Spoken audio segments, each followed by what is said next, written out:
Bonjour à tous et bienvenue dans ce nouvel épisode de Inspire. Aujourd'hui, j'ai eu la chance de recevoir John, qui est journaliste à CBC Radio-Canada, et au travers de son parcours, son histoire, nous allons ensemble nous plonger dans le monde fascinant du journalisme. Je vous laisse tout de suite avec l'épisode et n'hésitez pas à mettre 5 étoiles si vous avez aimé. En tout cas, John, bienvenue dans le deuxième épisode de mon podcast Inspire. Comment tu vas? Je vais très, très, très, très bien. Et toi?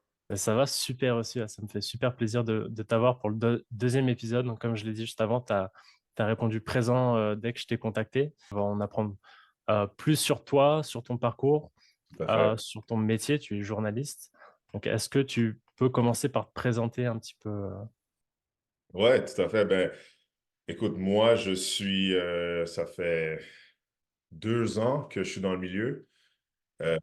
Si on recule un peu, je suis né à Montréal, je suis montréalais, mais je suis d'origine camerounaise. Euh, j'ai grandi en anglais. Dans le fond, je suis anglophone. Euh, j'ai décidé de me lancer là-dedans parce que je me suis dit, bon, je suis un passionné de sport. J'ai étudié à l'Université Concordia. Je me suis dit, je veux parler de ce qui se passe, je veux parler des joueurs. Souvent, on voit les joueurs, mais on ne connaît pas leurs défis ou genre, on voit que comment dire, on voit pas ce qui se passe à l'arrière. Donc, je voulais raconter ça, je voulais mettre ça de l'avant. C'est pour ça que déjà, je suis un gars de sport, donc ça m'a vraiment motivé. Mais là, je suis tombé en amour avec les mots. J'adore trouver le mot juste pour raconter ce qui se passe. C'est comme un exercice pour moi qui me passionne. Donc, c'est pour ça que le journaliste était en plein dans mon milieu. Euh, c'est ça, j'ai étudié à l'Université Concordia. J'ai vraiment fait mes premiers pas dans le métier quand j'ai été pris pour la bourse de diversité à la presse. Donc, c'est là que j'ai vu c'était quoi. C'est un énorme média, la presse.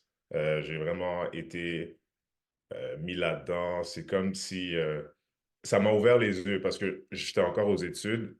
Donc, j'ai commencé mes études à Concordia en 2018. Là, j'ai eu la bourse en 2021. C'était vers la fin de mon parcours universitaire. Et c'était une bourse de diversité. Donc, à chaque année, la presse ont des bourses pour la relève.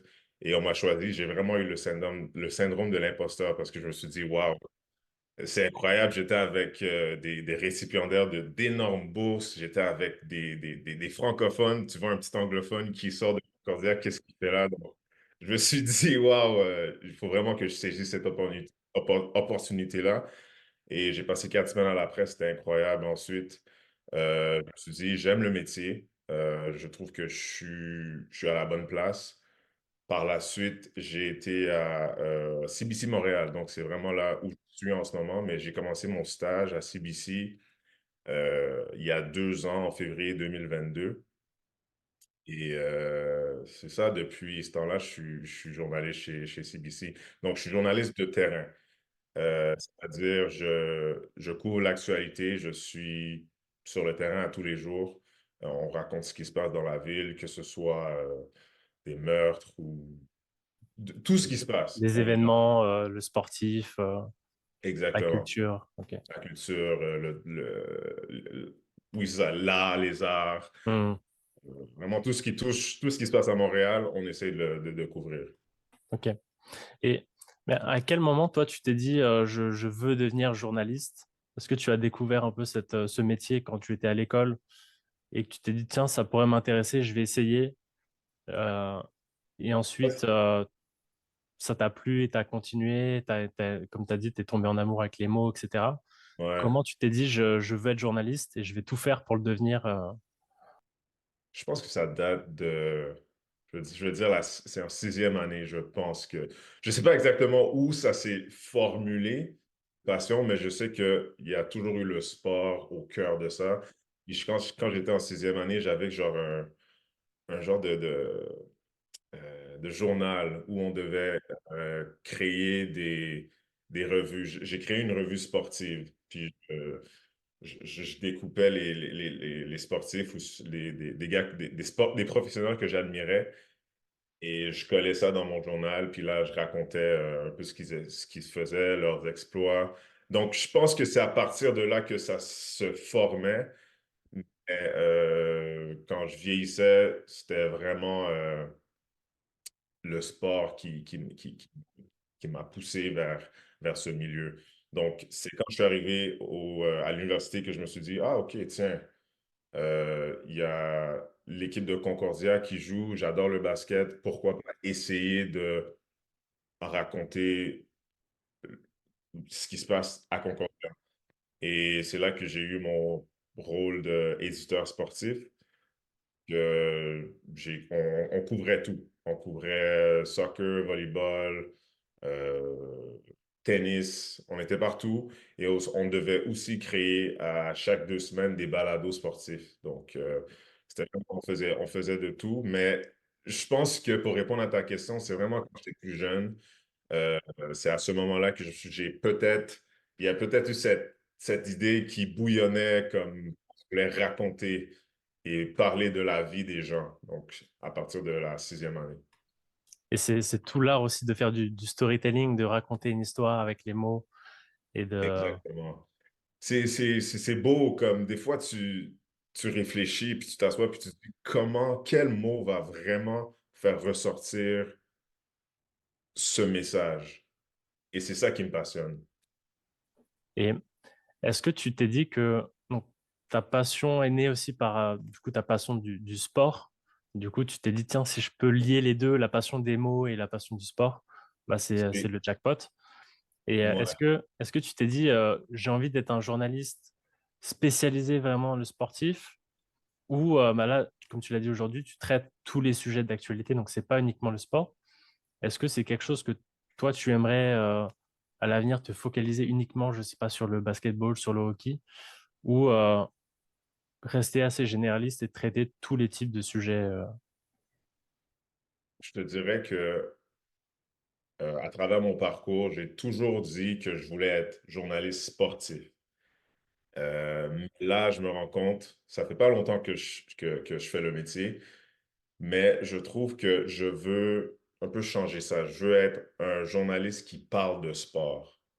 Parce que je trouve quand tu es journaliste sportif, t'es comme dans une case, je trouve.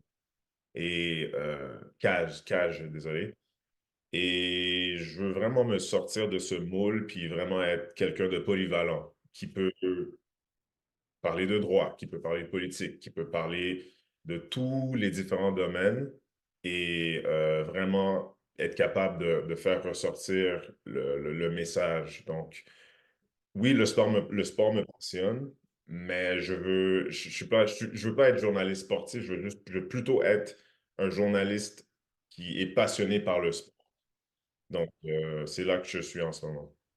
C'est vrai que c'est intéressant parce que c'est vrai que si tu te spécialises trop et que tu as cette image de journaliste sportif, ben, dès que tu vas traiter un autre sujet, ben, tu ne seras pas pris forcément au sérieux parce que tu es sorti un peu du sujet du sport. Donc c'est vrai que c'est bien de, comme tu l'as dit, de rester assez généraliste et de pouvoir traiter tous les sujets, même s'il y en a qui te passionnent plus que d'autres.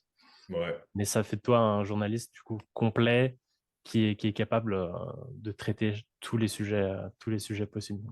Et pour une petite anecdote, mon premier sujet quand j'étais à CBC, c'était le tout premier. Ça fait 2 semaines, j'étais stagiaire.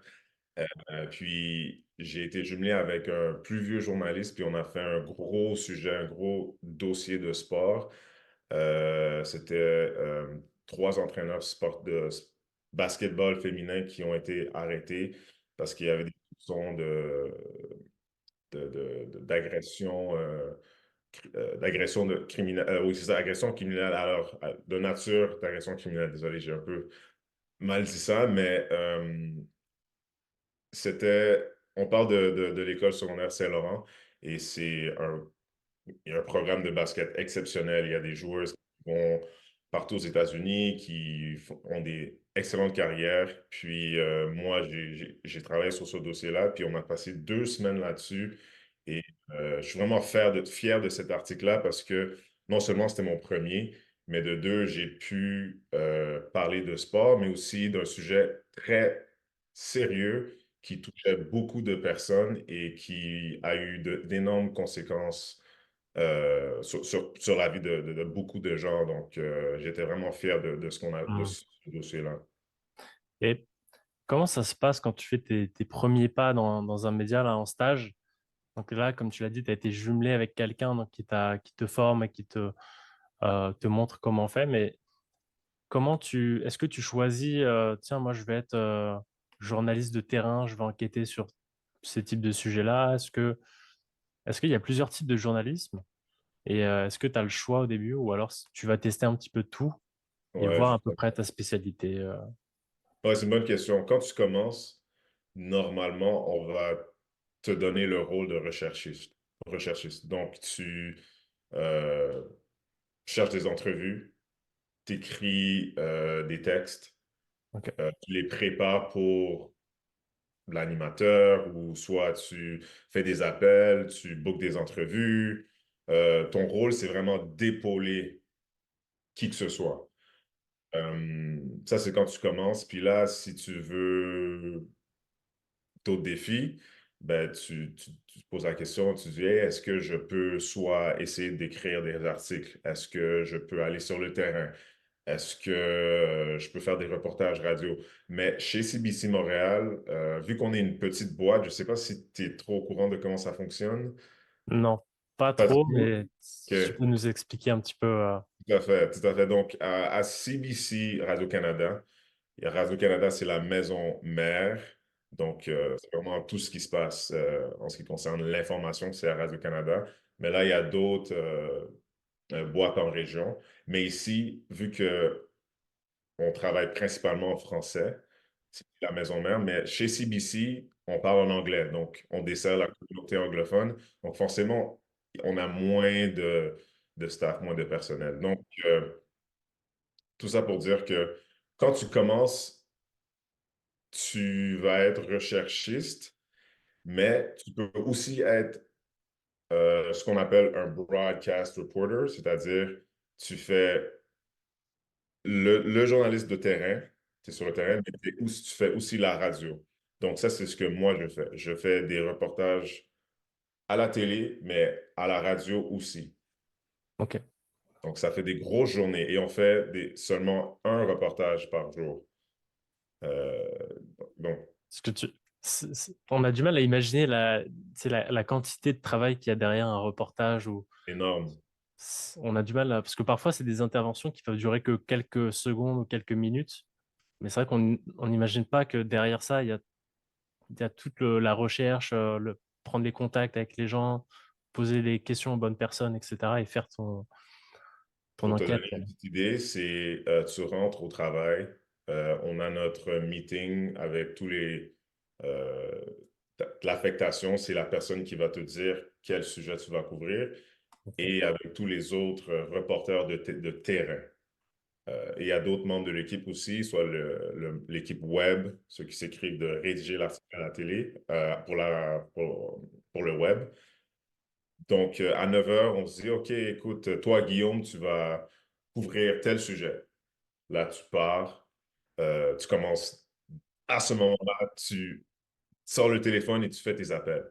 Ok. Ouais, ouais, c'est dès que tu... Ouais, c'est exactement. Donc là, si on te dit, je sais pas, il y a eu par exemple, concernant le sport, il s'est passé quelque chose avec l'entraîneur d'une équipe connue à Montréal, un scandale, etc. Il faut que tu ailles couvrir l'événement. Donc là, tu fais quoi? Tu contactes des gens qui pourraient être internes dans l'équipe pour comprendre ce qui se Justement, passe. ton premier réflexe, ce serait soit de contacter la personne concernée ou sinon, c'est ça, tu contactes les membres de l'équipe. Souvent, on va essayer de trouver des contacts euh, qui connaissent un peu le milieu. Donc, tu vas avoir cette perspective-là pour approfondir ton texte. Souvent, on essaye de trouver au moins trois, quatre intervenants. Donc, tu as trois, quatre appels à faire et là, tu es sur la route. Tu les appelles, tu leur demandes, hey, à quelle heure es-tu disponible? Tu t'en vas dehors, tu prends la route avec ton caméraman et tu fais l'entrevue. Normalement, les entrevues, dure 5 à 7 minutes. Parce que si c'est plus longtemps que ça, si c'est plus longtemps que ça, tu n'as pas le temps de rédiger, de revenir à la station et de tout faire le montage pour que ce soit en ondes à 6 heures. Parce que nous, notre émission, elle passe à 6 heures et à 11 heures. Ok. Ouais. Et du coup, tu dois, en fait, tu fais ton enquête pendant la journée, etc. Et donc à 6 heures, enfin, il faut Pas le que, choix. t'as pas le choix, il faut que ça sorte. Il Il faut que faut. ça sorte. Et toi, tu le sors tu dois rédiger un article pendant ce temps-là ou tu dois faire une intervention à la télé ou à la radio, etc. Donc, mais moi, ma journée, c'est donc dès que je planifie mes entrevues, dès qu'elles sont toutes complétées, je reviens à la station. Normalement, je reviens à la station, il est 2 heures. J'ai le temps de préparer mon reportage radio, parce que nous, nos reportages radio sont en ondes vers 3h30 et 4h30. Donc, il faut que mon reportage radio soit complété avant 3h30. Et là, tu complètes ton texte télé pour le téléjournal à 18 heures. Donc, tu fais deux choses en même temps. Mais les entrevues, normalement, sont faites avant 3h30 pour que tu aies le temps de rédiger. Mais c'est quand même, le rythme est effréné, je te dirais. Je vois ça. C'est vrai que le temps passe très très vite. Déjà, à 3 heures, c'est quand même très tôt pour sortir quelque chose. Et est-ce que ça t'est déjà arrivé d'avoir l'info à la dernière minute et de devoir limite improviser sans trop te relire, etc. et d'envoyer C'est sûr que s'il y a un breaking news à la dernière minute, on va tout faire pour s'ajuster à la nouvelle. Mais on essaye en fait, on va jamais en onde avec la mauvaise information. Donc, s'il y a un breaking news, c'est soit donc, un exemple, si je reçois la nouvelle, puis mon reportage a déjà été fait, c'est soit l'animateur qui va venir, il va dire, finalement, il y a eu des nouvelles, on a reçu cette information-là, et voilà ce qui se passe. Sinon, on va me dire, OK, John, fais un petit changement dans ton texte et tu vas passer en onde plus tard. Parce que c'est important justement, c'est la justesse. Il faut être sûr de ce qu'on dit parce qu'il y a beaucoup de personnes qui nous écoutent et c'est le journaliste quand même. Il faut avoir la bonne information. c'est vrai que c'est un métier quand même assez sensible dans le sens où bah, c'est vrai qu'une erreur, ça peut impacter quand même, comme tu l'as dit, beaucoup de personnes. Ça peut impacter aussi l'image du média aussi en général. Et Absolument. suivant aussi la news que c'est, si c'est une news très importante ou non. Euh, et c'est vrai que quand tu as des news extrêmement importantes, est-ce qu'il y a toi, tu rédiges ton texte, etc. Est-ce qu'il y a des gens qui vont checker ce que tu sais, une espèce de double check pour s'assurer qu'il n'y ait pas d'erreur un peu dans le processus. C'est une très bonne question parce que donc, quand on finit de rédiger notre article ou de rédiger notre texte, on envoie ça à ce qu'on appelle réalisatrice ou la personne qui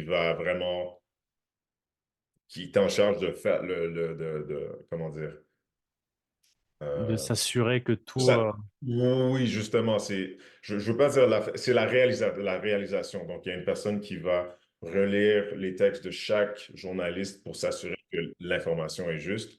Et ensuite, soit c'est pour nous, la radio, c'est soit l'animatrice qui va relire le tout, et ensuite, c'est elle qui va euh, te donner le OK. Et pour la télé, c'est ça, c'est la personne, c'est la réalisatrice, et ensuite, là, tu passes en montage avec le monteur. Donc, il y a vraiment une personne qui relie tout avant que ce soit validé. Et par rapport au timing qui est assez serré, comme tu l'as dit, ton premier article, tu l'as fait sur à peu près 2 semaines. Mais est-ce que tu as des articles, par exemple, qui vont te prendre une semaine, 2 semaines à faire, mais tu as aussi tous les reportages que tu dois faire chaque jour. Donc, est-ce que tu dois jouer avec les deux en même temps ou alors, si tu travailles sur un plus gros sujet, eh bien, tu es libre, entre guillemets, pour pas parler d'autres petits sujets pendant la semaine. Ouais, non, on est Non? quand même des êtres humains, donc Ouais. si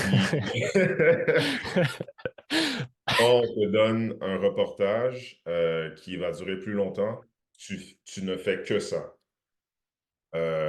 Puis sinon, c'est des reportages qui doivent être diffusés la même journée.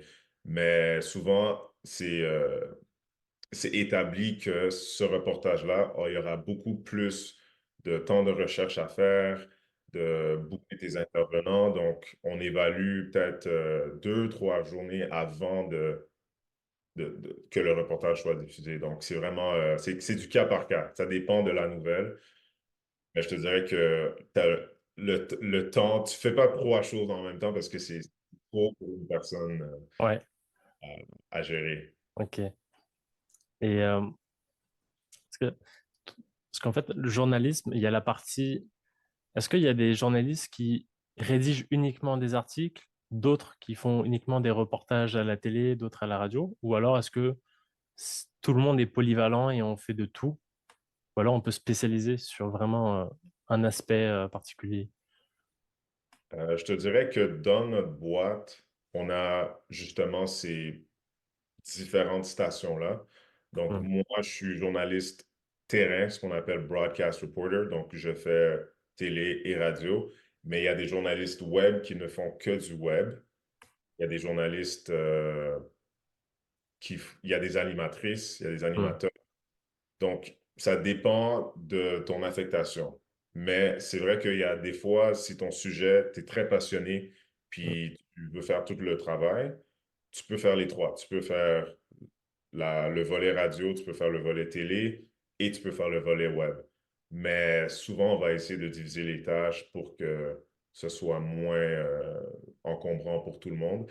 ok. Et je dirais que ça dépend des ressources aussi. Nous, on est une petite équipe, donc si tu fais 3 journées sur un reportage, c'est parce que là, il y a un caméraman aussi qui doit être assigné. Donc, on va essayer de répartir les tâches comme pour que ce soit convienne, pour que ça convienne à tout le monde, dans le Hmm, fond. ok. Et toi, personnellement, c'est quoi la partie qui t'intéresse le plus ou sur laquelle tu prends le plus de plaisir à travailler Tu vois, quand j'ai commencé, j'aurais jamais cru que je ferais ce que je fais en ce moment, que je serais à la télé en train de faire des reportages. Moi, ce que j'avais en tête, c'est soit rédiger ou être à la radio. Parce que je trouvais que ça me représentait moins à être dans la caméra, parler, même si je suis très à l'aise, mais ça tombe qu'on m'a mis dans cette position, puis ça s'est bien passé pour moi. Donc, je suis très reconnaissant, puis je suis très heureux, en fait, que ça se passe bien. Mais moi, personnellement, j'adore la radio parce que, justement, je trouve que quand tu racontes une nouvelle à la radio, tu laisses... C'est comme une façon de donner... de laisser c'est le cerveau qui travaille. C'est comme tu donnes une image, puis c'est vraiment tu laisses la personne flotter, si ça se dit dans ce sens-là. Donc c'est vraiment, moi, c'est la radio qui me passionne, mais la télé aussi, j'aime ça. Ok. Et c'est quoi la sensation que tu as quand on te dit, bon, tu vas passer à la télé aujourd'hui, tu as ton reportage à faire, et là, tu te retrouves devant ton caméraman et il te dit 3, 2, 1, tu es en direct à la télé. C'est quoi la sensation beaucoup de stress? Est-ce que tu réfléchis à ce que tu dois dire et, et au final, je sais pas, tu as un trou de mémoire, etc. Tu improvises. Comment ça se passe la toute première fois? Donc, juste pour pas nuancer, mais te donner plus de contexte, il y a le direct et il y a aussi les reportages. Donc, quand tu fais un direct, c'est vrai que tu as ton caméraman devant toi, tu te prépares, tu as ton micro. Euh, c'est complètement incroyable ce que tu vis. Mais il y a aussi les reportages. Donc, ça, c'est préenregistré. Tu as le temps tu rédiges ton texte, mais tu as aussi le temps de le préparer puis de prendre plusieurs takes. Tandis que le live, comme pour ta question, euh, pour te donner, pour te donner une idée, c'est quoi ta plus grosse crainte? Quand tu es en live? Non, non, mais en général, qu'est-ce qui te fait le plus. C'est quoi, genre, tes craintes, ta peur? C'est quoi ta plus grande peur, admettons? Juste pour te donner une idée de ce que ça représente un live. Ah, la plus grande peur, c'est difficile comme question, mais j'imagine quand tu passes en live, etc., t'as peur de te ridiculiser je sais pas, en live devant le monde entier et qu'en plus ça reste, ce qui passe à la télé reste aussi. Ouais. Ben, c'est justement ça, mais ma question, c'était plus, genre, what's your biggest fear? Hmm. Si te disais ça comme ça, mais multiplie ça fois 10. C'est ce que tu ressens quand tu es en live. Parce Ah que, ouais, ouais, c'est un effet grisant, c'est terrifiant, mais ah ouais. ça se pratique. C'est juste de la pratique. Il faut juste que tu maîtrises l'art de bien raconter ce que tu veux raconter et de savoir où tu t'en vas quand tu racontes la nouvelle. Donc, c'est ça. Tu as ton micro, puis là, il y a la réalisatrice qui te dit, OK, Guillaume, tu es en onde en 3, 2, 1. Boum, là, c'est à toi. Et là, c'est à toi de jouer. Là, t'es tout seul devant la C'est caméra. justement, c'est une question de performance, mais il faut aussi que tu sois t'es quand même journaliste, donc il faut bien que tu racontes ce que tu dis. Mais c'est stressant, je te dirais. C'est une peur. Il faut vraiment le vivre pour comprendre comment c'est quoi. Donc, les lives, j'en ai fait au moins 4 5. Et pour mon premier live, je te dirais, c'est vraiment une histoire incroyable. C'était comme un film. Donc, c'était la Coupe du Monde. Je ne sais pas si tu suis un peu le sport. J'ai vu un peu, je crois que je l'ai vu sur ton LinkedIn, c'était France-Maroc demi-finale, non? Voilà, c'était France-Maroc. Et dis-toi que avant de faire ce live, on m'avait volé le manteau que je portais cette soirée-là. On me l'a presque volé. Ah Ouais, ouais? c'est un film, ouais. Donc, pour te donner un peu plus de contexte, j'étais devant Ah le non. café. Je me pratiquais parce qu'il fallait aussi que je prépare des courts vidéos pour envoyer à l'équipe, pour poster sur Instagram et tout, pour leur donner une petite idée de comment ça se passait dans le café parce que j'étais dans le petit Maghreb. Puis l'ambiance était incroyable. Donc, je me suis mis un peu confort, j'ai déposé mon manteau puis je l'ai mis sur une table. Là, j'étais avec ma collègue, elle me filmait, je racontais ce qui se passait. Ça m'a pris au moins 15 minutes. Là, 15 minutes ben, 5 minutes après avoir fait ma première vidéo, je me retourne, mon manteau est plus sur la table. Ouais. Puis mon live, il passait à 6 heures. Là, il était 3 heures. Ok. Donc, à 3 heures, j'avais pas mon manteau. Et le match, il commençait. Moi, il fallait que je raconte un peu ce qui se passait et tout. Donc, dis-toi il y avait le double stress de perdre le manteau et de faire mon premier live. Bah ouais, parce que là, ça te déstabilise un petit peu juste avant de passer à l'antenne, quoi. Exactement. Donc, pendant 2 heures, au lieu de parler aux gens, leur demander leur demander comment ça se passe, comment ils se sentent par rapport au parcours du Maroc, puis le fait qu'ils jouent contre la France, j'étais là à chercher mon manteau. Assez. Ah Et ouais. finalement, je te dirais, vers 4h30, il y a la police qui débarque. Puis là, je les vois, puis je leur dis, écoute, j'ai perdu mon manteau, est-ce que vous pouvez m'aider? On me dit non, finalement, on peut rien faire, mais va au poste de police, puis essaie de te débrouiller. Là, je dis, OK, bon. Là, je fais le deuil de mon manteau, parce que là, Hmm. il fallait que je prépare mon live, puis j'écris mon texte et tout. Et là, je dirais 10 minutes plus tard, un policier vient me voir, puis il me dit, hey, devine quoi, on a trouvé ton manteau. Ah ouais. Ouais, on a trouvé le monsieur qui a volé mon manteau. Donc, Ah, t'as eu de la chance sur ce coup-là, mais. donc là, on me redonne mon manteau, puis j'ai passé en onde et ça s'est bien terminé. Mais reste que j'étais quand même un peu stressé, mais vu que c'était un milieu que je connaissais bien, c'était un sujet relativement relax. J'ai pris le temps de me déstresser et de bien faire ça. Donc ça, c'était mon premier live. Ok. Et est-ce que c'est marrant parce que j'avais préparé une question en te demandant si pendant ton premier live ou quoi, tu avais eu un souci du style on me pique on me vole mon micro, etc. Et au final, on t'a volé ton manteau. C'est, c'est, j'étais pas loin. J'étais pas loin. Ouais. À part ce vol de manteau, est-ce que tu as déjà eu d'autres situations où tu es en plein live et je sais pas, tu as une tempête, un gros coup de vent et tu dois parler sous la pluie, tu es un peu déstabilisé par l'environnement? Je te dirais que il y a ce qu'on appelle des lives et des faux directs.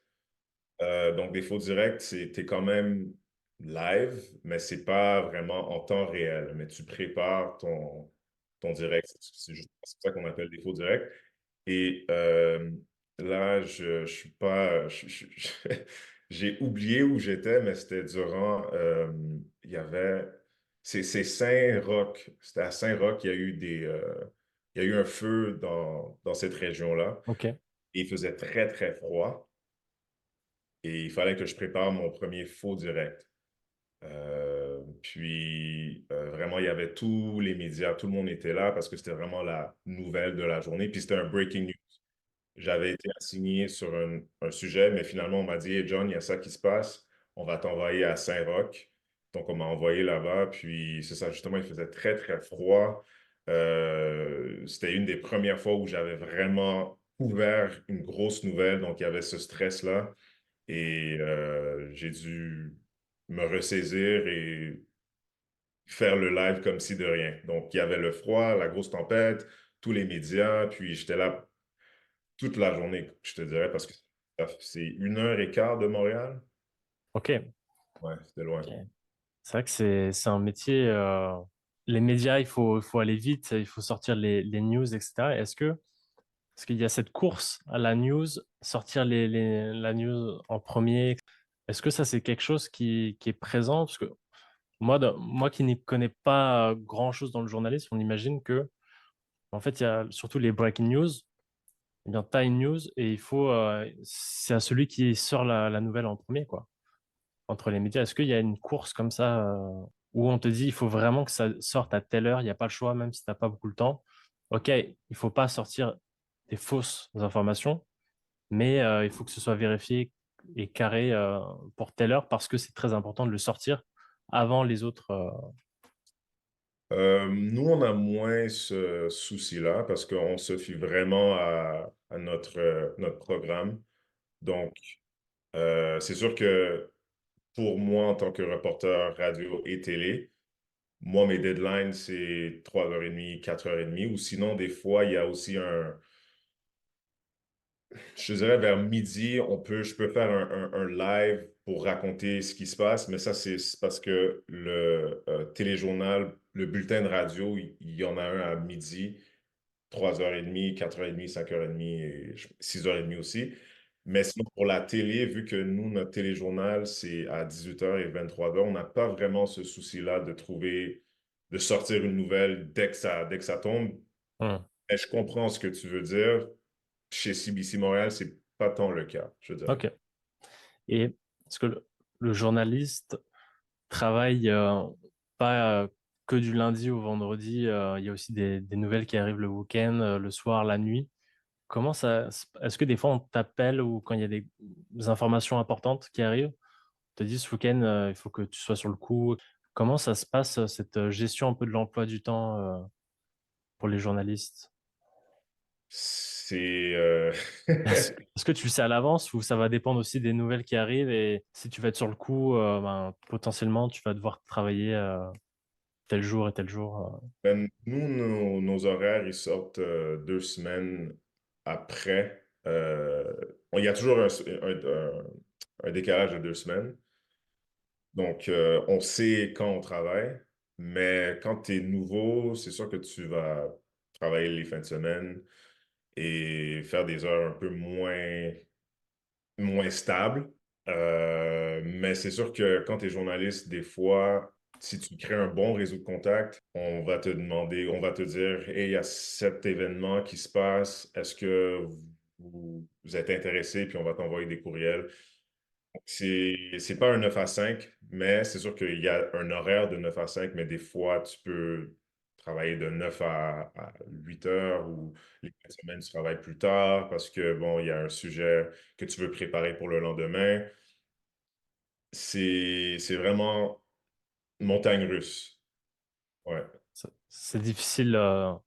C'est vrai que tu peux pas dire c'est 9 à 5 et à 5 je pars, même s'il y a une news importante, ciao, on verra demain, quoi. C'est sûr que quand c'est breaking news, non, il faut qu'on trouve quelqu'un qui va la couvrir parce que c'est notre métier. Et quand on parle de journalisme des médias, on parle souvent, tu sais, de ligne éditoriale. Comment toi tu définirais un peu ce principe qui, pour les gens qui connaissent pas forcément bien le journalisme, qu'est-ce que ça veut dire en fait la ligne éditoriale d'un média ou d'un journal? Euh, Est-ce je, que est-ce que c'est une façon de dire on va choisir ces types de sujets-là plutôt que d'autres parce que ça rentre dans notre ligne éditoriale. Mais du coup, ça enlève aussi, et ça va venir avec ma deuxième question, l'impartialité. Comment être impartial quand on choisit les sujets qu'on traite et comment on peut les traiter en toute objectivité, même si on est tous des humains, donc c'est impossible d'être objectif à 100%, mais on peut essayer d'y tendre au maximum. Comment on fait ouais. pour avoir des infos, suivre sa ligne éditoriale, mais tout en étant objectif sur ce qu'on traite C'est une bonne question et je vais essayer Si tu peux je- pas répondre, t'es pas obligé, mais non, c'est ça. Je sais pas, je suis pas certain si je peux répondre à cette question, mais c'est une excellente question, mais je vais m'abstenir juste parce que je sais pas ouais, si ouais, ça je peut comprends. revenir. Donc, Hmm. mais oui, quand on parle de ligne éditoriale, c'est une question il y a cette question de comment on choisit les nouvelles, c'est sûr et certain, mais pour un journaliste qui travaille dans le métier, là, en ce moment, je peux pas me permettre de m'avancer sur ça. Oui, oui, c'est sûr. Juste pour être. Et, et par rapport à l'impartialité et être objectif, est-ce que même à l'école, est-ce que c'est un sujet qui est important et que tu étudies? Comment tendre à cette objectivité? Comment traiter des sujets? De quelle manière les prendre sans avoir de biais, etc. Est-ce que c'est quelque chose qu'on étudie beaucoup quand on veut devenir journaliste? Ouais, tout à Et fait. où ça change notre perspective de comment on va aborder certains sujets, comment on va les traiter, en essayant de mettre, même si c'est dur parce qu'on est des humains, mettre de côté notre avis personnel. Non, c'est dans les valeurs du journalisme, puis c'est ce qu'on étudie euh, quand on est dans le programme. Donc, ça fait partie des valeurs. Il y a la transparence, il y a la vérité, il y a l'impartialité, la vérification des faits. Donc, tout ça fait partie de notre apprentissage quand on veut devenir journaliste, puis il faut en tenir compte quand tu fais un reportage ou quand tu couvres une nouvelle.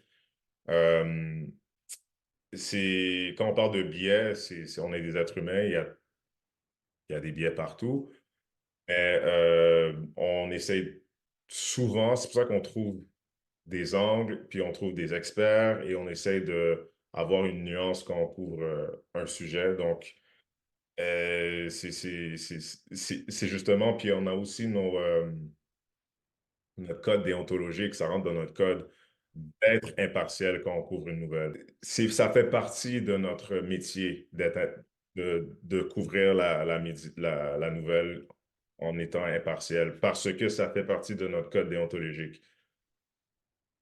Mais je ne sais pas à quel point tu veux approfondir là-dessus.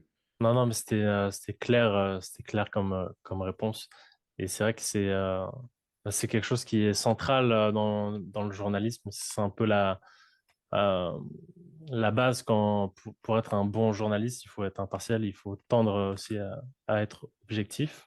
J'ai vu pour changer de sujet, pas sur l'impartialité, sur un autre sujet, j'ai vu une étude de Radio-Canada justement qui parlait tu sais, des fake news, des fausses nouvelles. Et en fait, on voit que les fausses nouvelles circulent beaucoup plus vite aujourd'hui sur Internet que les vraies nouvelles. Donc, par exemple, dans le monde du sport, souvent, on entend des fake news sur un sportif qui a fait certaines choses et en fait, on se rend compte qu'il ne l'a pas faite. Mais la vraie news, en fait, personne ne l'entend. C'est là qu'on voit aussi l'importance des journalistes. C'est que lorsqu'on sort une news sur quelqu'un, une news qui peut être assez grave et qui peut potentiellement aussi détruire la vie de quelqu'un, bah c'est vrai que si c'est une fausse news, même si derrière on rectifie en disant en fait il y a eu une erreur, c'est pas exactement ça, et bien en fait peut-être que la fake news elle aura touché 10 millions de personnes et que la vraie news aura touché peut-être 500 000 ou 1 million de personnes parce que les fake news vendent plus que les vraies news.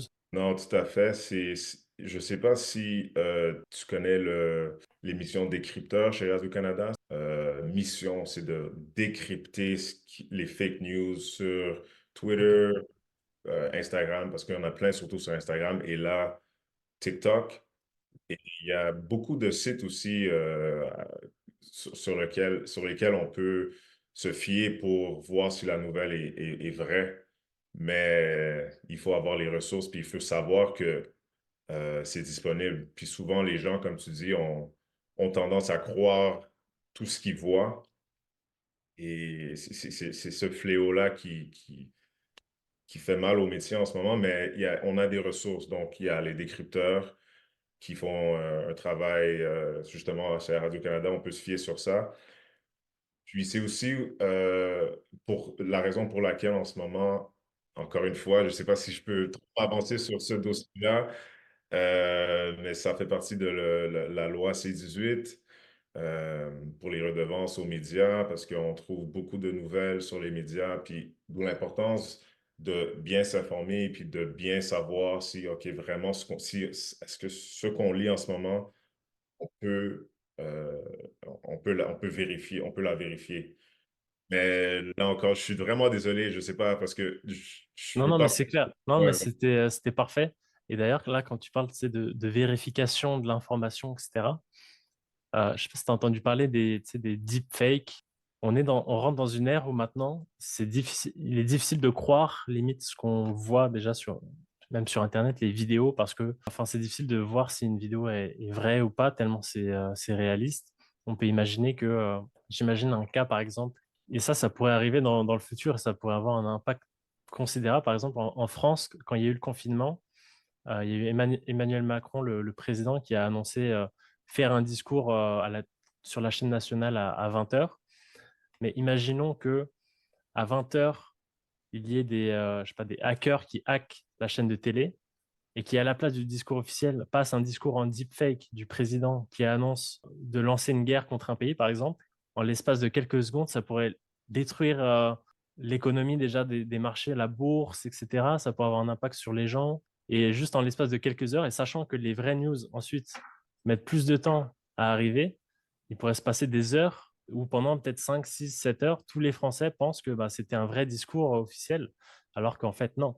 C'est vrai que la difficulté aujourd'hui de vérification des sources et ouais, de ce qu'on voit des vidéos, des infos, j'ai l'impression que ça devient de plus en plus compliqué. Et c'est vrai que ça fait un sur peu les peur. réseaux, surtout sur Instagram. Ouais, J'en ai vu un hier soir, justement, puis je me suis dit, waouh, j'aurais jamais cru que cette vidéo-là est fausse, tu vois. ouais. Mais toi, est-ce que qu'est-ce qui te passionne dans les nouvelles, justement? Qu'est-ce qui vient te chercher euh, quand tu veux t'informer? Alors, moi, je m'informe pas mal, par exemple, quand j'étais en France, je m'informais pas mal, notamment par YouTube, où il y avait quelqu'un qui s'appelle Hugo Décrypte. Je sais pas si tu connais. Oui, j'ai Euh, déjà entendu parler de lui. Et en fait, c'est une personne qui a commencé sur YouTube et qui a carrément créé son média sur YouTube, tout en... Et en fait, il s'est démarqué un petit peu des médias traditionnels par rapport à la confiance que les gens ont en lui parce que c'est tout de suite... Parce qu'en fait, on sait que le monde des médias, là, je parle pour la France, quand on regarde un peu tous les médias qui existent en France, on voit et c'est une surprise pour personne, que les médias ont été rachetés ou que les présidents, etc., sont des personnes extrêmement influentes, des milliardaires en France qui possèdent une majorité de médias. Donc, on a par exemple 95% des médias qui appartiennent à peut-être une poignée de personnes et qui, en fait, contrôlent un petit peu tout ce monde médiatique.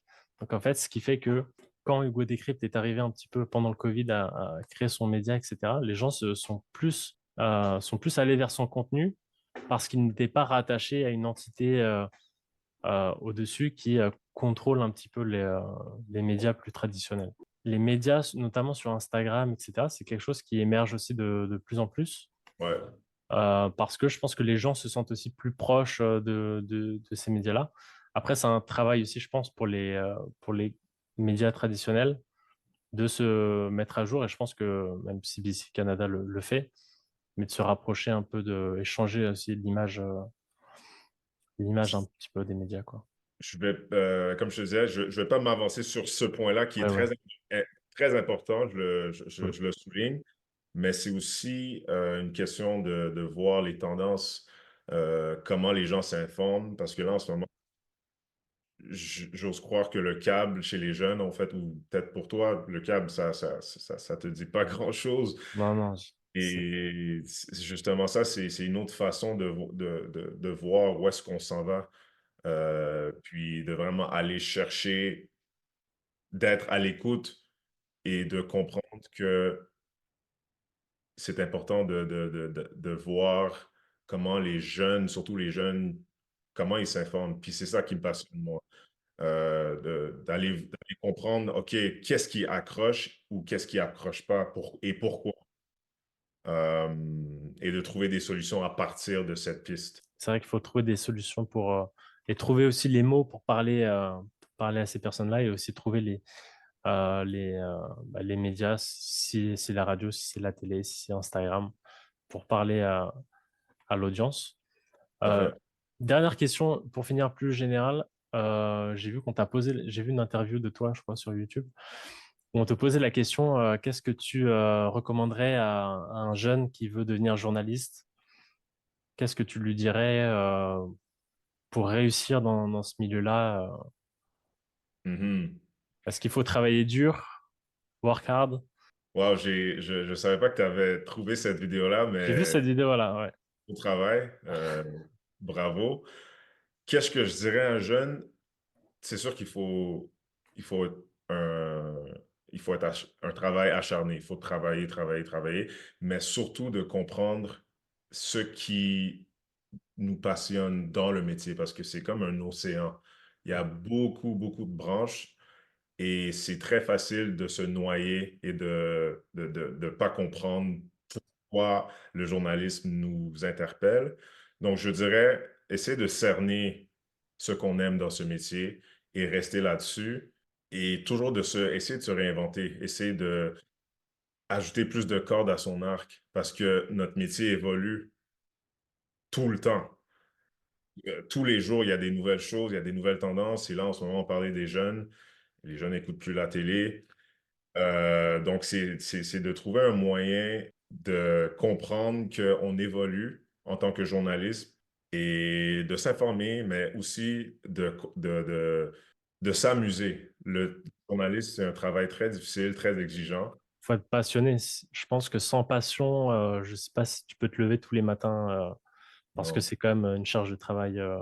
Je pense que si t'as pas l'amour des mots ou la passion, je pense que c'est très difficile, et que c'est difficile de durer, de tenir sur le long terme. Passion, curiosité, surtout curiosité, d'aller creuser. C'est important de comprendre que il faut tout le temps creuser. Puis le journaliste, c'est aussi une question de proposer tes idées. Les gens adorent ça quand tu dis, Hey, j'ai vu telle affaire, ça m'intéresse. Est-ce qu'on peut aller voir ce qui se passe? Si tu as cette mentalité-là, je pense que tu vas réussir, non seulement dans le journalisme, mais aussi dans la vie en général, parce que euh, on va voir que tu es motivé puis tu prends de l'initiative. Donc, je te dirais, c'est les cinq choses. C'est vraiment curiosité, passion et de comprendre. Moi, je te dirais, le plus important, c'est de comprendre ce qui nous motive dans le métier. Parce Hmm. que c'est comme un océan. Ouais. C'est vrai que depuis que j'ai lancé le podcast, j'ai l'impression de devenir journaliste aussi un petit peu, parce que tu dois faire des recherches sur les invités que tu as, en savoir plus sur eux, donc stalker leur profil LinkedIn, checker sur Internet ce qui s'est dit avant, etc. Et c'est vrai que Qu'est-ce c'est un, Ouais. Qu'est-ce qui t'a poussé à m'inviter? En fait, je me suis posé la question de quel type de profil j'aimerais avoir dans le podcast. Et en fait, je me suis dit, ça serait très intéressant de parler à un journaliste. Et en fait, j'ai cherché un peu sur LinkedIn, etc. Je suis tombé sur ton profil et je me suis dit, il a l'air d'avoir une bonne vibes, il a l'air sympa. Et, et j'ai regardé un peu tes posts, des vidéos, etc. Je me suis dit, allez, je vais l'inviter. Peut-être qu'il va accepter. Et au final, tout de suite, tu m'as dit, let's go, let's go. Donc, j'étais assez surpris. Je me suis dit, OK, je vais vraiment interviewer un journaliste. Là, c'est le monde à l'envers. Et, mais c'est un exercice qui est très cool. J'apprécie beaucoup. Et du coup, tu fais ta petite enquête avant, tu prépares un peu tes questions, tu essaies de dérouler au mieux l'échange. C'est vrai c'est un exercice, c'est vraiment un exercice. Et il y a aussi le côté, tu sais, comme tu l'as dit, quand tu as commencé avec le syndrome de l'imposteur, moi, c'est un peu la même chose. Je me suis dit, je suis qui pour déjà prendre une heure de son temps pour lui poser des questions. Donc, il y a la pression de se dire, bah, il faut que ce soit intéressant. Moi, pour moi, ça va être super intéressant, mais il faut aussi que ce soit intéressant pour la personne avec qui je m'entretiens parce que c'est un échange. Et du coup, c'est ça le travail en amont il faut que l'épisode soit intéressant. Donc, c'est vrai que le podcast, moi, personnellement, c'est un exercice qui est très intéressant parce que moi, j'apprends énormément de choses. Tu vois, je suis curieux d'en apprendre plus sur le journalisme. Eh bien, j'ai l'occasion d'en apprendre plus avec toi pendant une heure, à poser toutes les questions que j'ai depuis longtemps que je voulais poser à un journaliste et que dans ma vie de tous les jours, je n'ai pas forcément l'occasion parce que je rencontre pas des journalistes tous les jours. Et c'est vrai que c'est un exercice qui est super intéressant. Et l'objectif ensuite, c'est de rendre aussi l'exercice intéressant pour les personnes que j'invite pour partager leur histoire, leur parcours, leur vision de leur métier. Et aussi pour les auditeurs, ceux qui vont nous écouter, qu'ils soient à ma place. Si moi j'apprends des choses, je pense qu'il y a beaucoup d'autres personnes qui vont apprendre aussi énormément de choses. Et c'est un exercice qui est plutôt cool. Donc, je te remercie beaucoup en tout cas pour ton temps. Ouais, non, mais merci à toi de l'invitation. Puis le nombre de personnes qui m'ont dit, Waouh, t'es comme le premier journaliste euh, à qui j'ai parlé dans la rue. Il n'y en a pas beaucoup. On est,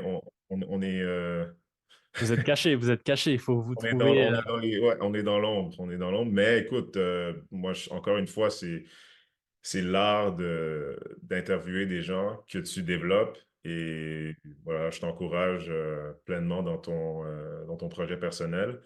Puis j'espère que j'ai pu te donner une petite aperçu de ce qui se passe en coulisses chez nous, mais je sais il y a C'est compliqué. énormément. Ouais, c'est compliqué parce que je suis là-dedans, puis Puis tu représentes aussi même indirectement ton média, même si c'est en dehors du cadre. Tout ce que tu vas exactement. dire représente ton média. Et ça, je le savais en amont. C'est pour ça que je t'avais dit, t'inquiète pas, on va pas parler de sujets d'actualité. C'est pas l'objectif. Euh, mais en tout cas, je suis satisfait. Tu as pu répondre à toutes les questions que j'avais assez en détail. Donc, même si tu peux pas répondre à tout, évidemment, ce qui est normal quand tu es journaliste en fonction. Mais c'était très cool. J'ai passé un très bon moment. Donc, C'est à toi, Guillaume. Je sais, si tu as d'autres questions, n'hésite pas, mais moi aussi, j'ai apprécié notre discussion cet après-midi. avec plaisir.